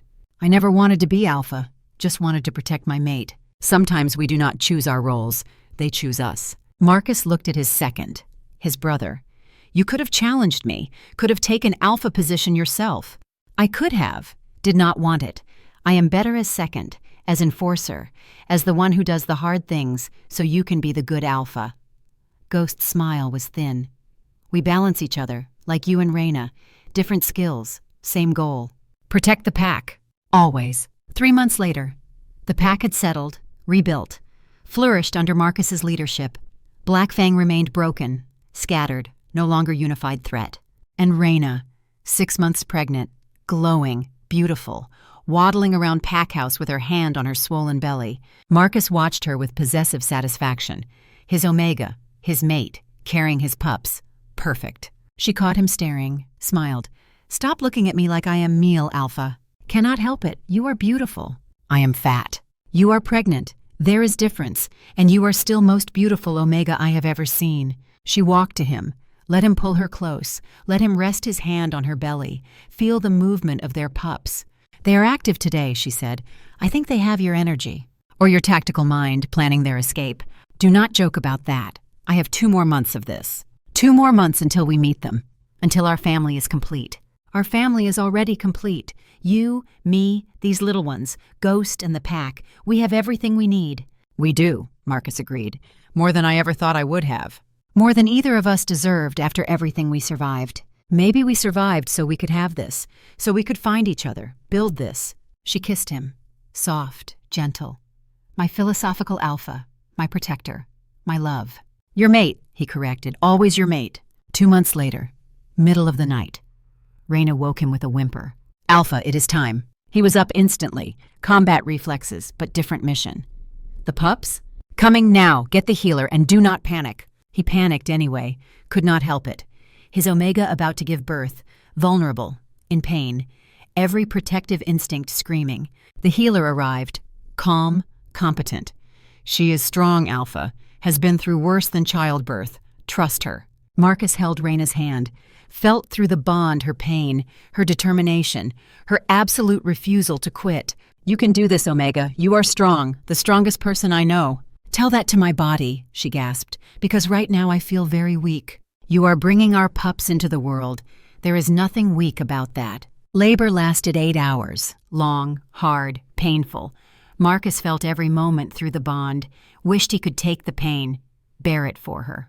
But all he could do was hold her hand, whisper encouragement, be there, present, supporting. And when the first cry split the air, when the healer said, "Healthy alpha male," Marcus felt something break inside him. Joy, pure joy. "Our son," he whispered. "One more coming," the healer said. "Here we go. Push, Omega." Reyna pushed, exhausted, determined, magnificent. Second cry, "Healthy Omega female." Twins, 1 alpha male, 1 Omega female. Perfect balance, perfect completion. The healer cleaned them, wrapped them, placed them in Reyna's arms. Marcus looked at his family, his mate, his pups, his everything. "They are perfect," Reyna said, tears streaming, happy tears. "Look at them, Marcus. Our babies." "Our family," he agreed, touched each tiny head, gentle, reverent. Thank you, Omega, for them, for this, for everything. Thank you for fighting for us, for protecting us, for being the alpha we needed. They named them that night. David for Reyna's first mate, honor to the past, and Elena for Marcus's mother, connection to family lost. The pack came to see the new heirs, alpha pups, future of Silverpine. Everyone wanted to witness, to honor, to celebrate. Ghost held David carefully, awkward but gentle. He has your scowl, brother. He has his mother's strength, Marcus corrected. He has both, and his sister has her mother's beauty and her father's tactical mind. I can already see it. She is 3 hours old. You cannot possibly know that. I know, trust me. Marcus looked at his family, Reyna recovering, exhausted but happy, twins sleeping peacefully, pack celebrating, brother supporting. He had survived 127 combat missions, decades of war, years of loneliness, and he had found this: home, family, purpose, love. Was it worth it? Reyna asked softly, reading his thoughts through the bond. All the years alone, all the survival. Was this worth it? Every second, he replied without hesitation. Every scar, every nightmare, every moment of pain. Worth it to have you, to have them, to have this. I love you, Alpha. I love you, Omega, my mate, my wife, mother of my children, my everything. Through the bond, he felt her love, her contentment, her absolute certainty that they were exactly where they were supposed to be. Together, family complete. 6 years later, Marcus stood watching his pups train. David, 6 years old, already showing alpha dominance. Strong, confident, but also kind, thoughtful. Everything Marcus hoped he would be.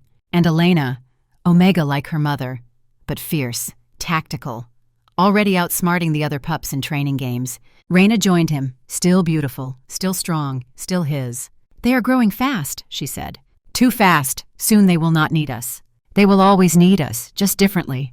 Are you happy, Omega, with this life, with me? She turned to face him, cupped his face in her hands. I am happier than I ever thought possible. You gave me everything, Marcus. Safety, love, family, home, purpose. You gave me the same. Then we are even. Never. I will always be in your debt. Stubborn alpha? You're stubborn alpha. Yes, she kissed him.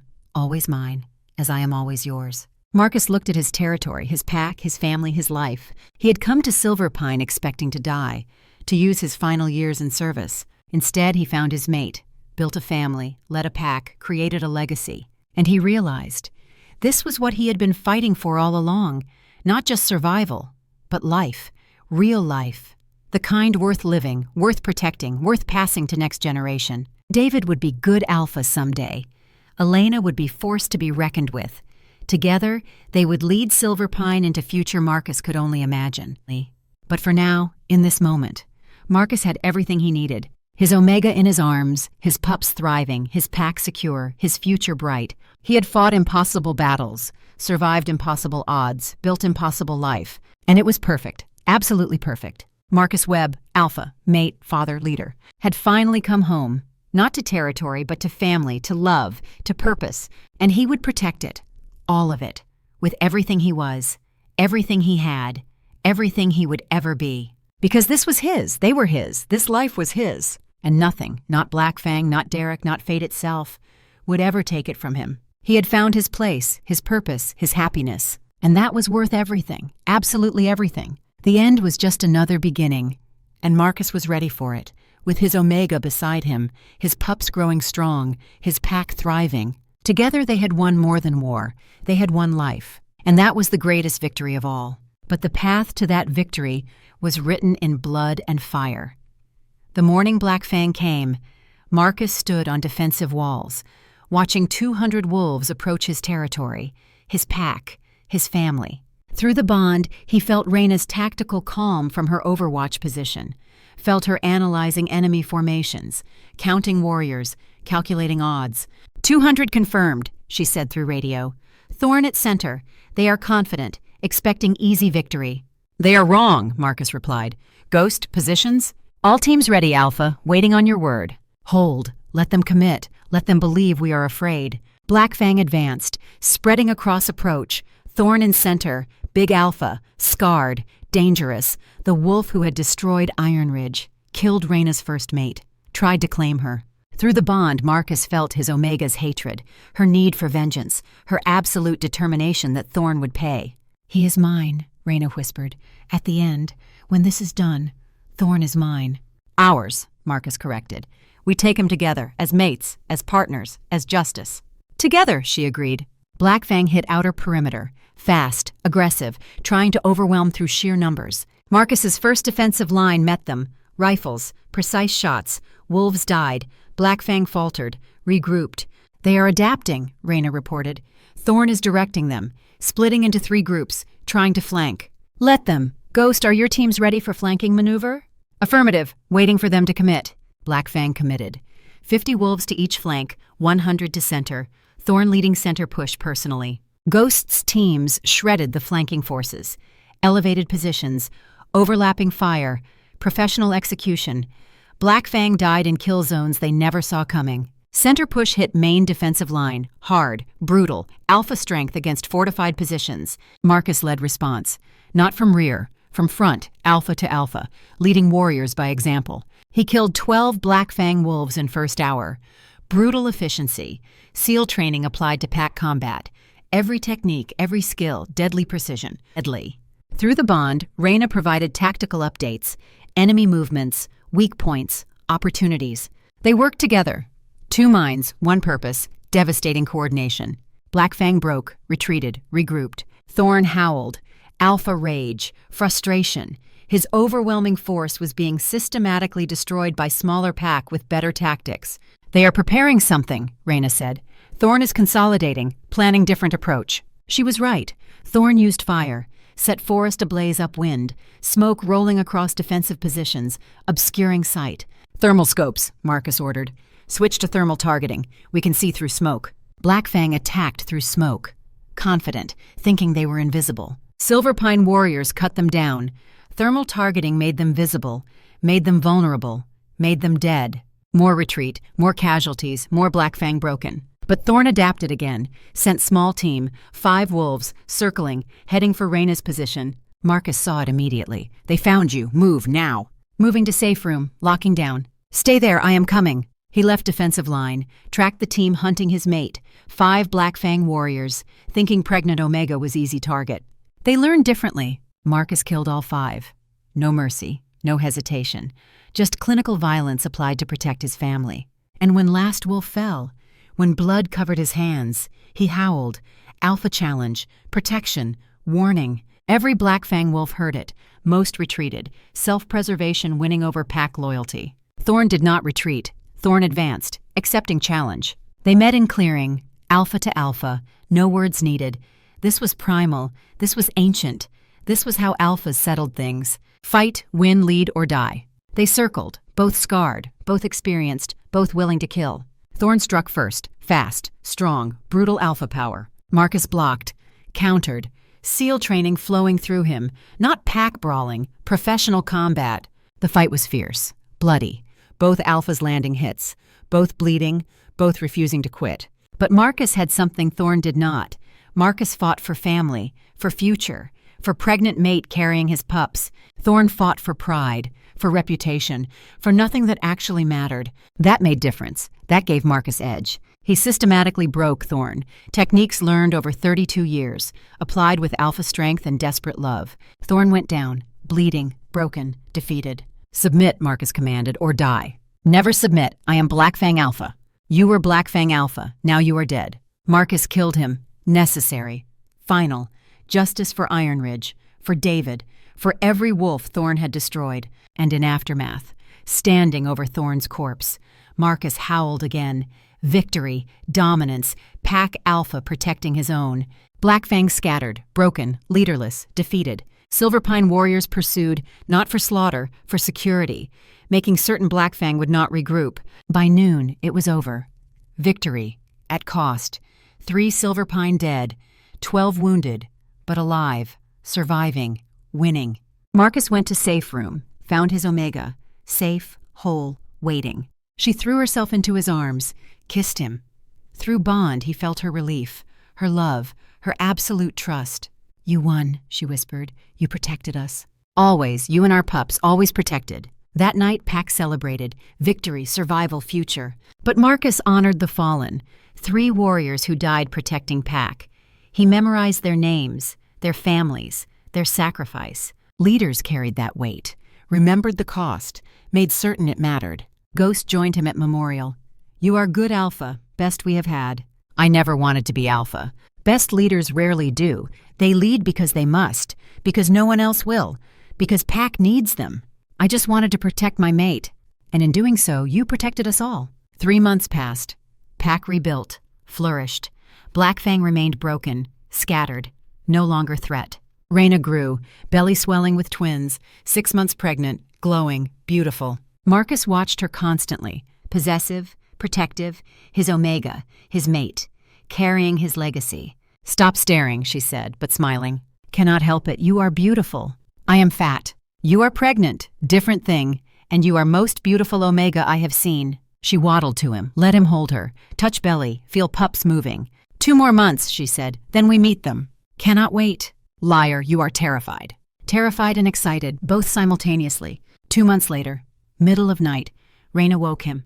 "It is time." Labor lasted 8 hours. Marcus held her hand, felt through bond every moment, every pain, every push. And when first cry split air, when healer said healthy alpha male, Marcus felt something break inside him. Joy, pure, perfect joy. "Our son," he whispered. "1 more," healer said. "Push." Second cry, healthy omega female. Twins, Alpha and Omega, perfect balance. They named them David and Elena, honor to past, connection to family.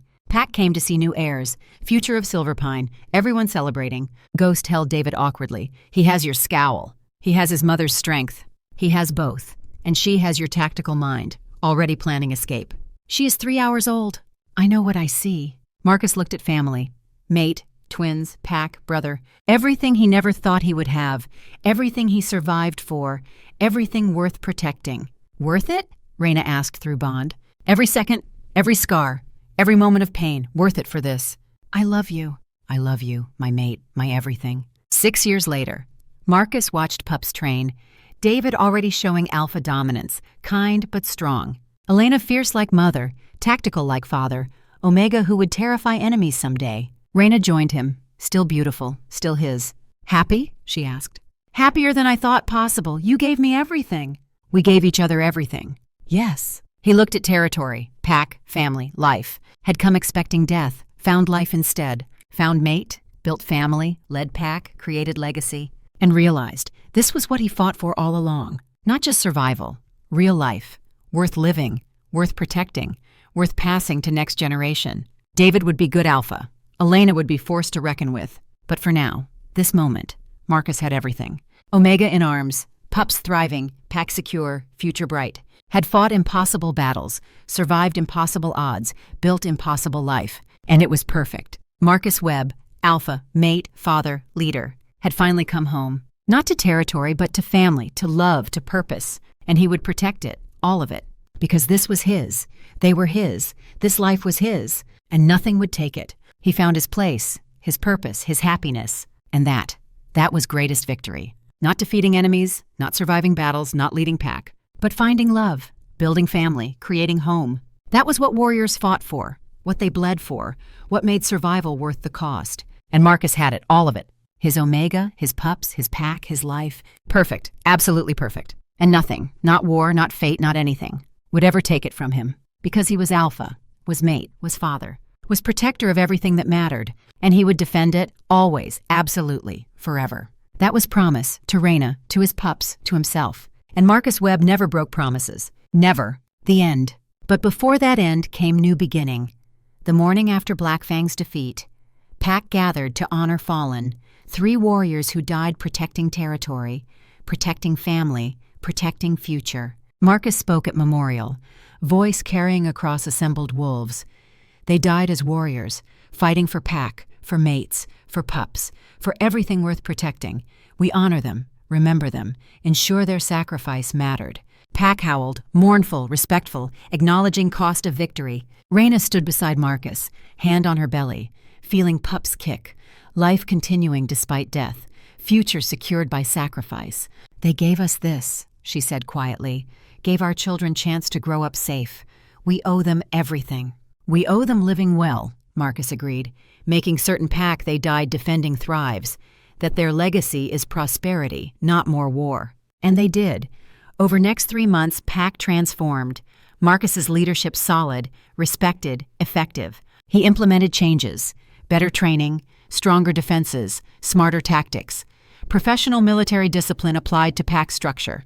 But also, more than that, he listened to Omegas, to Betas, to voices that Derek had ignored.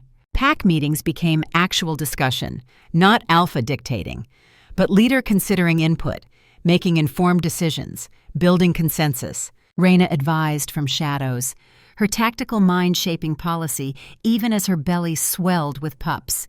She became Marcus's secret weapon, the Omega whose intelligence made Pack stronger. Ghost ran day-to-day operations, enforced decisions, maintained discipline. Perfect second to Marcus's Alpha.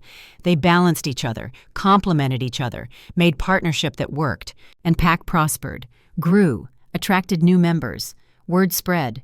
Silverpine was safe, well-led, worth joining. Territory that Derek had weakened became stronger than ever. Because Marcus understood something Derek never learned. Leaders serve their people, not other way around. 2 months after victory, Reyna went into labor, middle of night, waking Marcus with whimper. "Time?" he asked, already moving, combat reflexes. "Time," she confirmed. "Get healer and do not panic." He panicked anyway, could not help it, his Omega in pain, vulnerable, about to bring their pups into world. Every protective instinct screaming. Labor lasted 8 hours. Marcus held her hand, felt through bond every contraction, every push, every moment of pain, and wished desperately he could take it for her, bear it himself, spare her suffering. But all he could do was be present, support, encourage. "You are doing amazingly," he whispered. "So strong, so perfect." "Tell my body that," she gasped, "because I feel very unperfect right now." "You are bringing our pups into world. There is nothing more perfect than that." First cry split air. "Healthy alpha male," healer announced. Marcus felt something break inside him. Joy, pure, overwhelming joy. "Our son," he whispered, tears streaming. "One more," healer said. "Second pup coming. Push, Omega." Reyna pushed, exhausted, determined, magnificent. Second cry, smaller, higher, healthy Omega female. Twins, Alpha and Omega, son and daughter. Perfect balance, perfect completion. Healer cleaned them, wrapped them, placed them in Reyna's arms. Marcus looked at his family, mate, pups, everything he never thought he would have. "They are perfect," Reyna breathed, tears of joy. "Look at them, Marcus, our babies." "Our family," he agreed, touching each tiny head, gentle, reverent. "Thank you. For them, for this, for everything. Thank you for fighting for us, for protecting us, for being Alpha we needed." They named them that night, David for Reyna's first mate, honor to past, and Elena for Marcus's mother, connection to family lost. Pack came to see new heirs, everyone wanting to witness, to celebrate, to acknowledge future secured. Ghost held David carefully. He has your scowl. He has his mother's strength. He has both, and she has her mother's beauty and father's tactical mind, can already see it. She is hours old, you cannot possibly know. Trust me, I know. Over next 6 years, pups grew. David became strong Alpha, confident but kind, leader in training. Elena became fierce Omega, tactical, brilliant, already outsmarting older pups in training games. Marcus watched them with pride, his legacy, his future, everything worth fighting for. And Reyna, still beautiful, still fierce, still his, watching their children with satisfaction. "We did well," she said one evening, watching pups play. "We did perfectly," Marcus corrected. "Created something worth protecting, worth building, worth passing to next generation." "Do you ever regret it, coming back, staying, all of it?" "Never, not once. Best decision I ever made." "Even when it was hard? When Derek opposed? When Blackfang attacked?" "Especially then. Because hard things proved it was worth fighting for." He pulled her close. "You are worth fighting for. They are worth fighting for. This life we built is worth everything.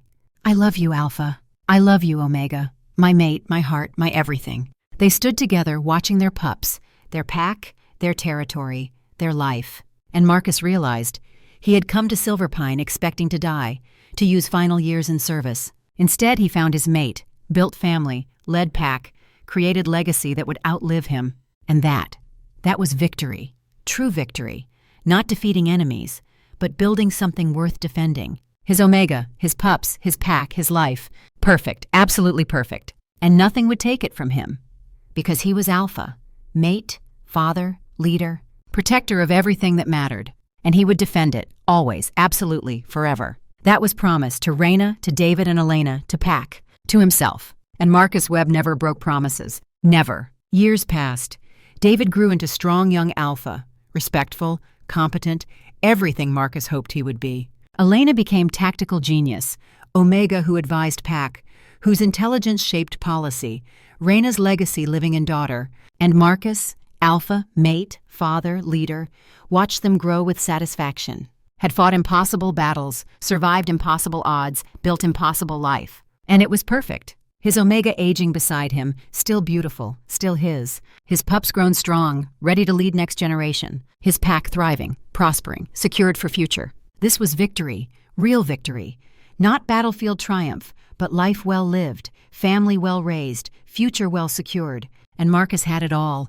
Everything he never thought he would have. Everything worth surviving for. His place, his purpose, his happiness. And he would protect it. Until his last breath, until his final heartbeat. Because this was his. They were his. This life was his. And nothing would take it. Nothing. That was promise. That was vow. That was absolute certainty. Marcus Webb, alpha, mate, father, leader, protector, had found his home. Not in territory, but in family, in love, in purpose. And that was greatest victory of all. The end.